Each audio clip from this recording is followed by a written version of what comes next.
بسم الله الرحمن الرحيم الحمد لله والصلاة والسلام على رسول الله وعلى آله وصحبه ومن والاه.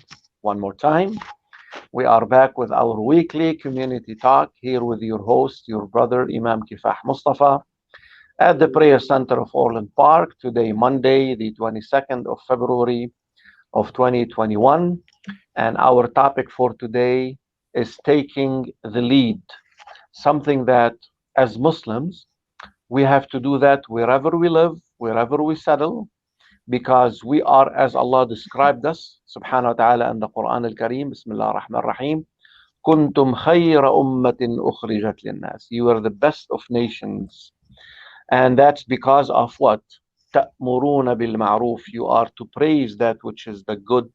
وتنهون عن المنكر. And you speak against that which is evil or munkar. And of course, all that is based on the concept of وتؤمنون بالله. Our faith in God is the core where we stand at, and we move into this أمر بالمعروف نهي عن المنكر. I am honored to have someone that I consider my son. He is in the age of my kids, but I am proud to have him here today as my guest. He is also the son of a very close, beloved friend of mine. Many of the Chicago community members and probably the US know him. أخونا Ibraheem Sabri Samirah is joining us from Virginia. He is a member of the House of Delegates in Virginia, and his profession is a dentist. And we are happy to have you with us here tonight. أهلا وسهلا فيك Ibrahim. Thank you for joining us. Assalamu alaikum jami'an. Alaikum assalam wa rahmatullah.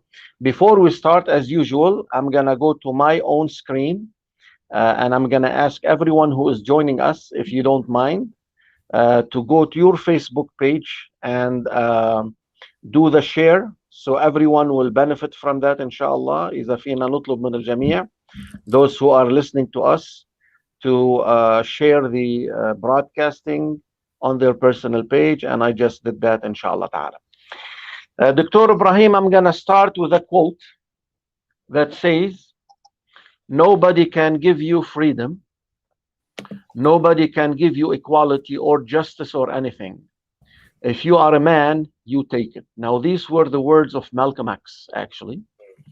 And today, if people are updated with the dates, it is February 22nd. Yesterday, actually, was his anniversary when he was killed, rahimahullah. Malcolm X is an icon in our Muslim livelihood here in the US, but even worldwide. So with this idea of freedom, equality, justice that Malcolm X devoted his life, and it is coming from the Islamic perspective and ideas in the Quran and the Sunnah. And now, after what? He was killed 1965, we're talking about 35, 20, 55 or 56 years. Where do these messages of Malcolm X, Akhi Dr. Ibrahim, rest with you? Did you study Malcolm X? Did you read about him? Was he in any way part of your legacy of pursuing these meanings? Let us hear from you. Assalamu alaikum again, everybody. I wonderful start to discussion. Before I do that, want to thank you for having me, of course. It's wonderful to be back in my home community, out in Orland Park in the southwest suburbs. It's been a while since I've been out there, but we're out here in Virginia doing the good work, alhamdulillah. And I'm sure there's a lot of people out there that I'm familiar with. And so to all of you, a warm hello, and a wonderful community that you have at your mosque, and the community out there has always been very intact with the words of those that pursue justice, those that fight for justice. Alhamdulillah Rabbil Alameen. And it's something that I take with me from that upbringing, from that community that is out there in the Chicagoland. MashaAllah. Good. And I carry it every day. I think the concept of justice is a very powerful one, and it does have a tradition, even a Muslim tradition in American society. In our communities all across the nation, through the works of many Muslims that contributed to America's justice movements, at large and locally, and of them, of course, as you mentioned, Malcolm X, Mm-hmm. who we are today, I believe, is his anniversary, the anniversary of his killing, and actually, we're still discovering things till this very day about his Mm-hmm. death. So, for those that don't know, today he was there was a new report out from one of the police officers that there was police involvement with the works of the FBI in killing him. And of course, there's been documentaries, there's been many discussions about this, but it's becoming more and more detailed. Witnesses are coming out and are speaking about it. And that is to say that justice and its work is still continuing to this day, even past the death of Malcolm X. And of course, with Malcolm X, with his death and with the memory and the work that we are still, the things that are still being discovered about his death, Mm-hmm. Mm-hmm. his words of justice echo through America's society. I can tell you for a fact that I've met many people in the past years, very few years, that read his books. Mm-hmm. His book that he wrote when he came back after pilgrimage to Mecca, Mm-hmm. where he speaks of how he can get rid of, how he can fight back colorism, Mm-hmm. he Mm-hmm. can fight back the discrimination based on somebody's color of their skin by using the concepts of justice in Islam. Have we, as a community, Dr. Ibrahim, cashed enough? Now we come, immigrants community came, and you guys are the one who were born here, like many other of our community members. Do you think we were fair as masajid, mainly immigrant masajid, Lami? And I hate to use these terms, but we have to bring it sometimes up Please do. because Yeah. it relates to the sociological, area that we are living in. Have we been fair enough to the legacy of Malcolm X and our da'wah, خلينا نحكي literature in the masajid? Do you think that we were fair or not? And can we fix that? Can we incorporate that, or should we incorporate it, and in what capacity? You know, there are Muslims in America that came before the new immigrant communities of Muslims in America today. New immigrant communities are Arab communities, are South Asian communities, are possibly Eastern European Muslim European, communities, yeah. Ethiopian communities, Sudanese, across the board, all the way to West Africa, Muslims from West Africa, Muslims from East Asia. Most of them are new immigrants to the United States. But we do forget that the reality of slavery in America is that it started from West Africa. And West Africa traditionally is an area that inhabited a lot of Muslims. Mm-hmm. And so Muslims came as on the slave ships. They died in the Atlantic Ocean. They were thrown off the boats. They were enslaved when they came right to the shores. There's Qur'ans that are very old that have been found in the lands of America from the hands of slaves, former slaves. Their cemeteries. They're the things that were picked up. The first thing that Christopher Columbus said when he landed in the Americas, he said "Assalamu alaikum," because of the prevalence of Islam back then in his world, Back in now. but also the prevalence of Islam. So we can't discount the fact that there are people before us that were enslaved, that were Muslim, and that have not received their justice, and that this issue of justice with regards to slavery is one that extends way beyond what we know as justice as new immigrants to the United States. Because So have we been, as a community, in our literature and our da'wah approach as immigrant-based, communities, fair to the legacy of Malcolm X or anyone else, or is that something still we can do much and invest again, I think, remembering his anniversary? Sheikh Nafal, I think we can do a lot. I think we can Mhm. do a lot to uplift the legacy of people like Malcolm X in the Muslim community. I believe it's our duty to uplift those that are on the margins, people that have been struggling the most. And of them Mhm. are our Black Muslim brothers and sisters out there. That is the Mhm. greatest form of da'wah. That is the greatest form of support that you could do for America as well, because we are we are reconciling with our past as Americans. And this is how we become more American. How you become more integrated as an American is by recognizing that you have a tradition as well in this country that is of justice, that has been uplifted through many years of slavery in America, but also till this very day with people like Malcolm X and the memory of Malcolm X. طيب, let me move to a different perspective of another struggle. I mean, I knew your parents and what they had to go through, from having, your dad to go back to Amman and having problems to come back to the States. He won the case. I'm not going to go into that. But to be honest, as someone who was also a community member and a leader who followed much of these incidents and we were engaged in it, the last thing on my mind that I thought the son of someone like Sabri would reach a House of Delegates in any state. Like for us, that was like a scare thing. إنه خلص نحن we are being stamped, we are on this watch list. Then even our families and our kids are gonna be banned forever from engaging in political life. To be honest, it was that back in my mind, but I was so happy that someone like you, who came out from such a family who had to go through such hardships, but yet made his mark and reach and represented the community, the public, عم نحكي الأمريكان, and yet also delivering the message that is supposed, and that was not an obstacle. On a personal note, how did that work out for you? I mean, before we talk about the importance of the work, how did that struggle shape Ibrahim's Dr. Dentist, Ibrahim, to be where he is at now? Let's say that. What I'll say is that when you go through rough experiences, Sheikhna, when you go through a rough experience, you start trying to figure out what happened, trying to figure out how it happened, what played out, what caused it, what led to it. And you begin to break it down one piece at a time. And then you start discovering things. And you discover that it could have been different if people were, the right people were in place to make the decisions. The right people were in place to inform those that are in charge, to make mistakes. Mm-hmm.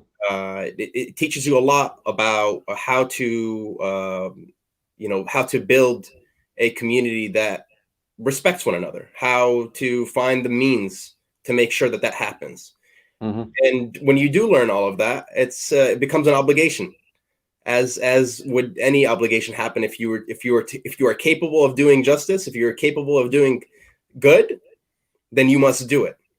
Mm-hmm. And that is the impetus. So that's the basis. I knew how it worked at that point. The pain led to a knowledge, and knowledge led me to do something about it. And subhanAllah, this is a concept that is so much embedded in the Quran and the Sunnah, that al-ibtila, liyabluwakum ayyukum, he didn't say afdalu amala or aktharu amala. He said liyabluwakum ayyukum ahsanu amala, that will bring the best in ihsan. And it has to start out of this pain, out of this hardship. To have a child, Imam has to go through labor, to have this. So it is but let me take also a note on this. When did you start thinking about, okay, this is where I want to serve the community, take a shot at being a member of the House of Delegates with all this background that was around you, the community in general, the family in particular? When did it happen? And little bit info of how did you manage and maneuver in between this? Well, alhamdulillah, I got a full scholarship. I went to American University and I studied political science there. And with the knowledge of political science, I found a basis of knowledge, of course, but also being in the DC, Maryland, Virginia area, which abbreviation is DMV for us here locally. In the DMV, I would travel around and meet many people in our community, just as a natural kind of encounter of somebody who's Muslim living in the area. And it led me to Virginia. And so I bumped into the folks in Northern Virginia, and the weather was great. I had to escape the weather of Chicago. I let that slide, and I made sure to find my place in this community out here. And slowly but surely, then I began to think about, where do I want to settle? And I settled near the second largest masjid in America, Adams Center. So that's the community that I'm around now. It's a very big, diverse community of Muslims, but also, of course, a very diverse community overall. The district that I represent is actually 41% born outside the United States. So 41% of my 85,000 or so constituents are born outside the United States. So you can imagine the kind of diversity that exists, which is something that's very attractive to me, and it's something that I love.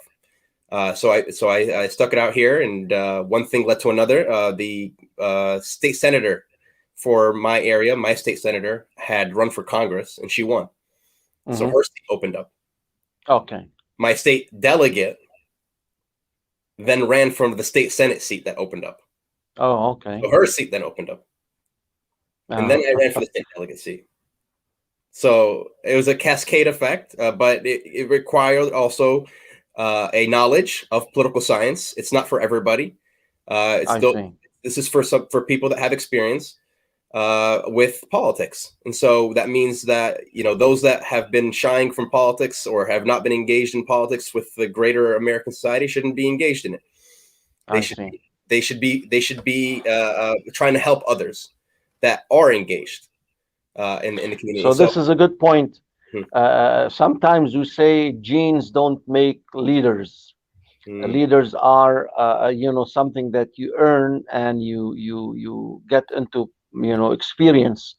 But I'm not sure. You have your dad, and leadership. ففيها شوي من الجينز.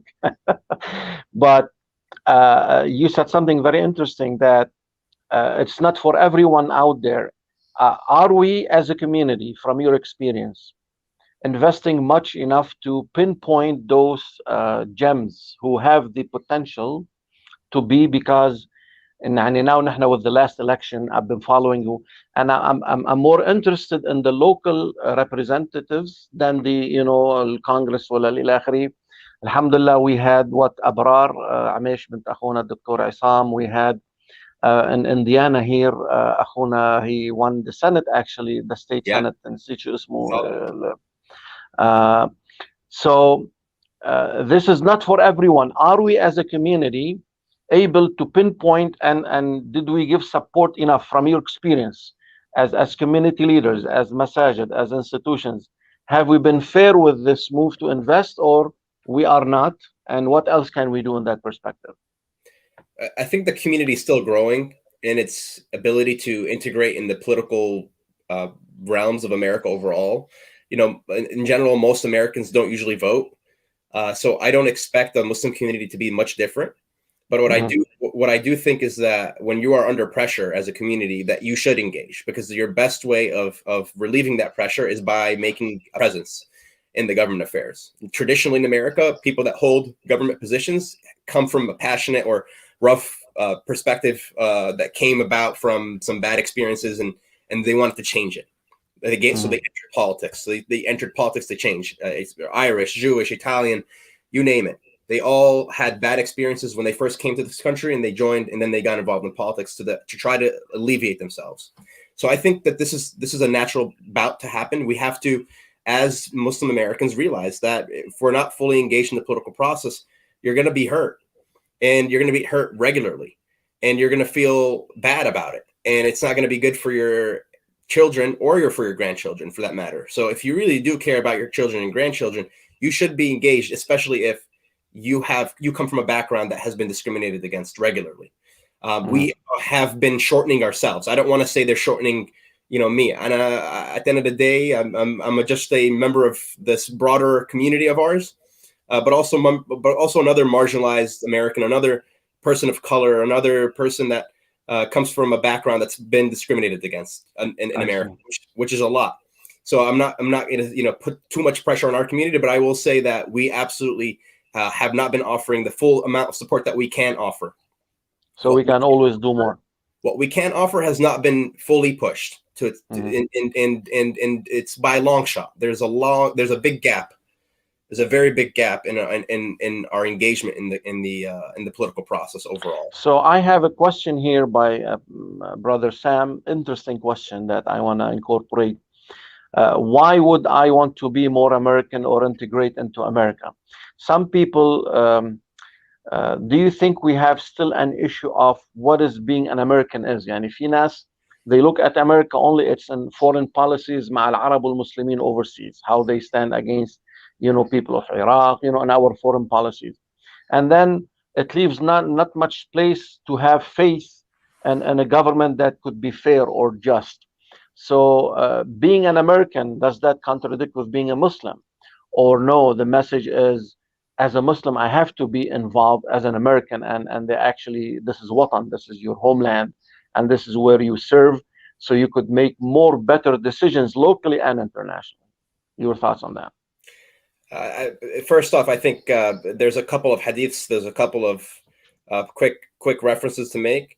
First off, I think is it a hadith? Is it? Correct me if I'm wrong, Sheikhna, but من عاشر قوما 40 يوما فهو من أهله, I believe, or something يعني along those it's, yeah, go ahead. It's not an authentic hadith, but go ahead. The meaning It's is not somehow authentic, relevant. but the concept of citizenship is very powerful, right? The point is that you have to be able to engage in your community, give back to your community, or else you're not going to be able to get No. what you want out of your community. So the most basic Mhm. things like healthcare, housing, your human rights, everything that you can think of on a basic level, on a primitive level at home, you're not going to be able to get it if you're not engaged. Forget about foreign policy. That's Mhm. that's much farther away. You won't be able to protect yourself at home. So things like if you're a naturalized citizen here in the United States, being at risk, being somebody who could be targeted by all sorts of bad entities out there that don't like you. Mhm. Mhm. There's a lot of things that have to do with the fact that you're not empowered as a community, and so you're going to get surveilled. There's going to be problems. And the flip side of it as well, Sheikhna, if I could say, is that you can also benefit a lot from engaging as well. The gateways to success are through engagement with your larger community. If you're not Mhm. part of a larger community, then you're isolated. Your economic success is isolated. Your ability to grow is isolated. Your ability to have a place in society is isolated. And there's so many different things out there that you'll be losing out on. So, taking your post now in the House of Delegates, to take some examples of the يعني خلينا نحكي what you present to the floor, as far as bills, what you call them, يعني how do you choose? Um, Hmm. is it something that you scan, you talk to people, you scan what people are about, or is it something you just sit down and you do some study and then you say, okay, I'm going to focus on this or focus on that? It's both. I would go down to the street, knock on people's homes, they open their doors, I ask them questions. How are you doing? What's the biggest problem you're facing right now? I take samplings from all across my area, all across my 85,000 constituents. I go to different neighborhoods and get different ideas, different thoughts. Mhm. I have a personal experience, but then I go back to the research also because there's data about each and every census tract, which is a part of a zip code, a very small part of a zip code. Okay. And it describes to you exactly the conditions of the people that live there, how much they're making, what kind of homes they're living, how many people are living there, how many homes there are, and you can do the math and figure out what kind of problems do they have. Do they have an issue with housing? Do they have an issue with their healthcare, based off of the cost of buying insurance in their area? Do they have an issue with car insurance costs? Do they have an issue with mortgage rates being super high? What kind of things that are they facing? How are their schools doing? How old are they? Right? What kind of job do they have? I mean, there's all sorts of data out there, and you combine it all together. You bring together researchers, and there's a lot of people that already do the research, and they tell you exactly where the issues are, where the problems in a community are, and it's usually people who are coming from new immigrant backgrounds, people that are black or brown or Arab or South Asian or any of these categories that are not established American communities, and it's religiously minorities. It's a lot of people that look like you and I, Sheikhna, and Okay. they are discriminated against, and so they end up in very poor conditions. And so these are the people in my community that I have to uplift, right? These are the people that I have to focus on because the research tells me to do that, and this is of benefit to. So, what would be for Dr. Ibrahim as the most, if you want to list one or two or three top Hmm. important things that would be for an agenda for someone in the House of Delegates, if it was in Virginia or here, the state representatives in Illinois or in any state, if someone reaches that post and be, how he would choose, prioritize, the first top three, how does that work? There's different ways of going about it. Of course, like we said, there's ways of you go to the community that you're in and you figure out exactly what they need. and then you look at the data and you try to figure it out. But also, there's a question of effectiveness. Is your approach effective? What is your approach going to actually do if you start going down that path? And so you have to be able to be knowledgeable of the political environment internally to be able to decide which pathway is best to go forward. So for me, it's making sure that everybody has quality, affordable healthcare as a human right, and they have housing, quality, affordable housing for themselves. And subhanallah, this goes with the hadith. The Prophet ﷺ spoke about basics of life. قال صلى الله عليه وسلم من أصبح آمنا في سربه معافا في بدنه عنده قوت يومه فقد حيزت له الدنيا. Whoever wakes up in the morning having access to healthcare, there is food on his table, and feeling safe and secure in his flock or in his community, this is what life is all about. Anything else could be some sort of luxury or extravagance that you can live without. فسبحان focusing on these two is part of embedded in our own deen, our ideas. Let me focus on this point. Where is Ibrahim's background as a Muslim? And with these hadith and ayat, and you try to quote something, come into your idea of what to engage in and how to represent. Well, first and foremost, I think at the core of this question is, what are you supposed to do? The first thing you have to do is obviously learn. Obviously read, gain the knowledge, and then from there make a decision. And so the decisions that I have been led to based off of my knowledge of what is to do that is good is to give back as much as possible. That giving back as much as possible to as many people as possible, starting from the core and branching out, is the most important thing to do to be able to be a good Muslim. And I think from that comes a good image of what is a Muslim American. What is somebody who is Muslim and living in America look like? And I think that is the greatest form of attraction for people to accept Muslims or to even want to be one to start with. So there's a large degree of knowledge that is out there that could be dispersed in ways of action by working and on the things that we are taught at growing up about the concepts of justice in Islam. These are the things that I think led somebody like Malcolm X to be such an American hero, to go back to Malcolm X for a second, because he was able to channel his energy as a Muslim to the benefit of all of humanity here in the United States. And that is why he is imprinted in history. That is why we still remember his death today, and that is still being investigated, and that his words and his books are still being spread. And we can learn from that example of being Muslim and American at the same time by acting on the things that we have that people like you, Sheikh, have taught to all of us. And it's just something to share with you and with the audience following me. Back in 2005, I think, when Katrina hit, Louisiana, I went with the Department of Health as a chaplain to help retrieve bodies from the houses where people, died. And one person said, why would you want to go and spend time? I said, if it was only for me to sit down and have a tag on my shirt that says Imam, Kifah, Mustapha, next to a rabbi, next to a pastor, next to a priest, because and every time, we had army, we had police with us, and everyone would look, what is an Imam? So I will talk to the servant, people, okay, Imam is this.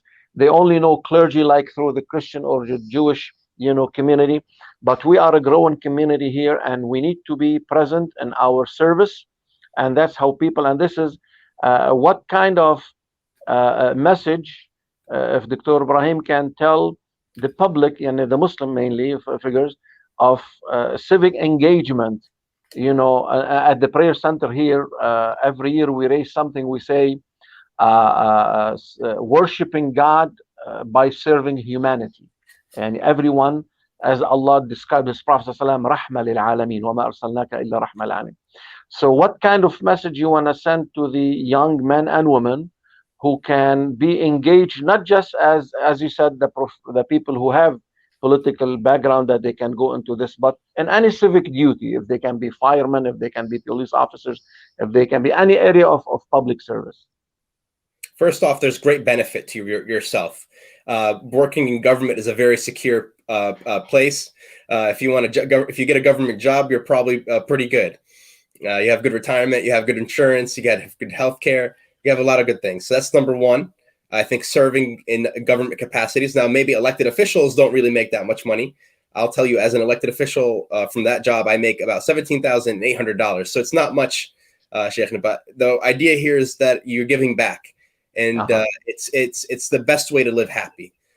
So to me, one of the best things that I'm happy about is my ability to every day give good to others in my own special way with this position that I have. And it is the greatest form of, I think, feeling that I'm going somewhere in the afterlife that's good, as far as I'm concerned. And I think that for the average Muslim out there, I think they want these things. I think they want to feel good about themselves. And I think that littlest things giving back are very important, but more importantly, to do it in as effective of a way as possible. You know, there's many ways that people give back. I think giving back to your community centers is very important, but I think that there are more effective ways than giving money abroad, for example, if I were to mention. And I do think that giving money abroad, one of the things that I have criticism of is that although it is important, it's still a Band-Aid. It's not a fixer of the situation. If you really want to fix the situation, if you really want to follow the sunnah of the Prophet of لا يغير ما في قوم حتى ما يغيروا ما بأنفسهم, is to make sure you are acting yourself in a way that changes the world around you is the best way to be able to live happy, but also smart, and give back in a way that eventually empowers you so that your next generation doesn't have the same problems that you had. And that's the best way to move forward. From the story, I mean, quoting from the Quran where you quoted the ayah, إِنَّ اللَّهَ لَا يُغَيِّرُ مَا بِقَوْمٍ حَتَّى يُغَيِّرُوا مَا بِأَنفُسِهِمْ. I'm going to take you to another ayah, which also want to take your input on that. From the story of Sayyidina Musa with the two daughters of, as it's said to be, Sayyidina Shu'aib. When the woman came back and after she had met Musa by the well, she said, يَا أَبَتِ اسْتَأْجِرْهُ إِنَّ خَيْرَ مَنِ اسْتَأْجَرْتَ الْقَوِيُّ الْأَمِينُ. Hire him for this task, for this job, for the best person to be hired. And she mentioned two qualifications. القوة, of course, she didn't mean القوي بمعنى muscles, as far as like القوة بمعنى القوة في الحق, that he is the right person in this right spot, where is it going to be, and الأمين الأمانة, to be trustworthy in that matter. So is it something that you would want to tell all these people, see what is that you're good at, where you're يعني خلينا نحكي الambitiousness تبعتك going through, plus الأمانة اللي هي مرتبطة related to الأخلاق, مرتبطة بالethics. Your thoughts on that? It's a complicated question. When you're coming into a new experience, the things that I'm engaged in usually are very new to, I think, what the interaction of being a Muslim and being in American politics is. And it's very unique. And so I'm always guided by the questions of justice. And I know that I've been repeating this over, but this is the theme because for a good reason today, Sheikhna. But the idea here is that, you know, if you're thinking about justice, then you're going to be able to navigate a lot of the social issues that are out there in America that may seem contradictory to being Muslim. Things like how to deal with respecting people that don't agree with your religion, that don't agree with your religious norms, religious practices of any kind whatsoever. How to deal with that is to think about whether or not they are living the best lives that they can live. And that is the true amanah. That's the true amanah to your constituents as somebody who represents I'm talking about myself for a second, as somebody who represents 85,000 people who come from all different religions or non-religions for that matter. I have to be able to still take care of every single one of them in my own special way. And so that's that type of amanah is what the Prophet ﷺ is resembled. I mean, this is the stuff that he did for his Jewish neighbor all the time, right? When his Jewish neighbor didn't like him and put the garbage in front of his door, you know, he would pick up the garbage, didn't say a single word, and probably go check up on the guy and make sure that he's okay. You know, so this type of amanah is very, very important. This is a very good message, because at the end, everyone is a citizen. and they Right. have to be respected for their citizenship, and they have rights. Right. Anyone who represents them. I mean, this is something not just from the example you gave about the Prophet ﷺ with his, even when he landed in Medina, he wrote what we call, the treaty, which included the Jewish community, the pagan community, and the Muslim community in the Medina. And it was more like a dustur or a letter of understanding where it doesn't matter what is your religion, what is your practices, you are respected because you are citizen of this community. And that's how it should be, going with that in mind. With this being said, I still have like 6, 7 minutes to go. I want to focus on what's next. Now we are coming probably every 2 or 4 years into new elections. What are the chances that we're going to see Ibrahim in longer term in this House of Delegates? Are there any obstacles? Are we training others to also, as we said, who could fit the same and have them also be involved? So let's talk about the future. Where are you heading now? Well, thanks for opening that up. I love sharing these nice things with everybody. Look, I'm 29 years old right now, and I've been in office for 2.5 years, and inshallah for another coming years as well. And I'm not exactly sure what is in place right now for me in the future, but inshallah everything is of the best for our people, for our communities all across the country, all those that have been discriminated against, that have been hurt. I hope to be there for them. And I hope to continue this kind of work that represents our values and our community really well across the country. Of course, all politics is local. And so to me, working on a local level is very important. Empowering my local communities is very important. I spend a lot of time building out support systems for people that are hurt in my community, whether it be food drives or it be developing political systems that they can rely on to protect themselves when they need to.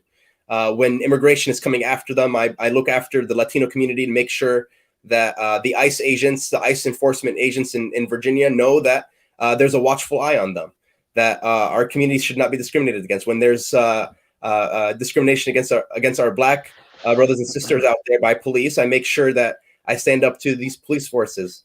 This system creates a massive amount of support for my work. When I have the people behind me, I'm able to do bigger things.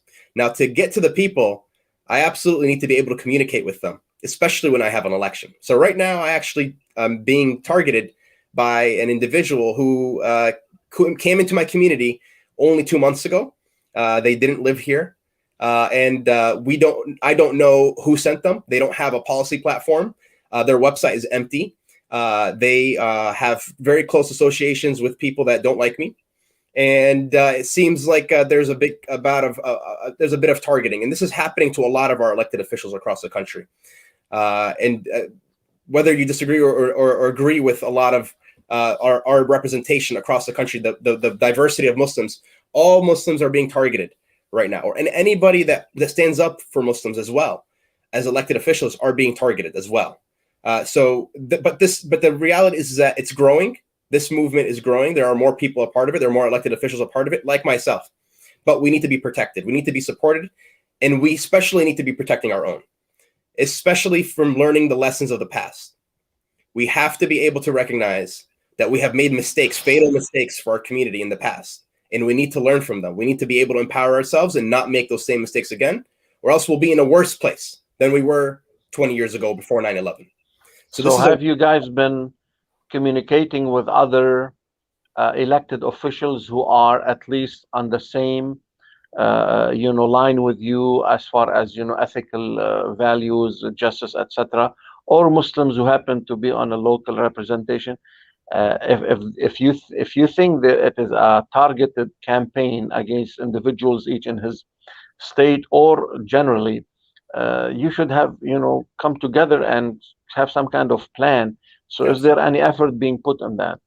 Yeah, well, the wonderful thing is as I mentioned, Sheikh, is that when you do the good work, there's a lot of support. And so, I have the support of unions. I have the support of the environmental community. I have the support of affordable housing advocates. I have the support of Black organizations in America, especially in Virginia. I have the support of Latino organizations. I have support of our own Muslim organizations as well. So this is to say that there's also a lot of allies within our white brothers and sisters out there, the communities of white people out there that support and want to give back, and they want to care for the problems that were created in the past and make sure that those people that were hurt by those problems are uplifted. So I come from a community that's very supportive. As I mentioned, I think we work really hard here in my community to make sure that they are all cared for. And so those are people that I've been in contact with across the board. Many organizations, many churches, synagogues as well, mosques, everything you can imagine. There's a lot of people involved in the support systems that I've worked on and I've taken care of. And it's coming from that same concept that we've been talking about throughout this episode, which is uplifting justice. We have to wrap it up. We have only 2 minutes. Your message to our audience now here in Chicago Metropolitan, mainly Orland Park, before we wrap it up. Are we going to see you somewhere close around us here? Any thoughts, any message? I really want to come during Ramadan. And inshallah. If I can, inshallah, to the Orland Park community. Have you been vaccinated yet? Sorry? Did you get your vaccine yet? Of course, yeah. I mean, I'm the front line. I'm a frontline worker. I work as a dentist, so no privileges for being an elected official. Though I could have, but I didn't. Because of your profession, you mean, as a dentist? That's my profession. I my profession. Got my 2 doses, and alhamdulillah, I feel like we're going to be in a better place during Ramadan. Inshallah, everybody will be taking more vaccines, and things are ramping up. The Biden administration is very focused on it, and so. We're pushing authorities all across the country to make sure that it does that. So, the party's on it, and inshallah, we'll be able to see you all in a more personalized environment, inshallah. Ibraheem, it was a great night talking to you. It was an honor having you here on our show. Thank you for joining us on behalf of the team here at the Prayer Center in Orland Park and our audience. I want to thank you for the moments you spent with us here tonight. My absolute pleasure, Sheikh. طيب, جزاكم الله خير, everyone. Thank you for being with us every week. Always tune in 7 p.m. Chicago Central Time for the Community Talk. Until we see you next week, inshallah. في أمان الله. This is your brother, Imam Kifah Mustapha. Assalamu alaikum wa rahmatullahi ta'ala wa barakatuh.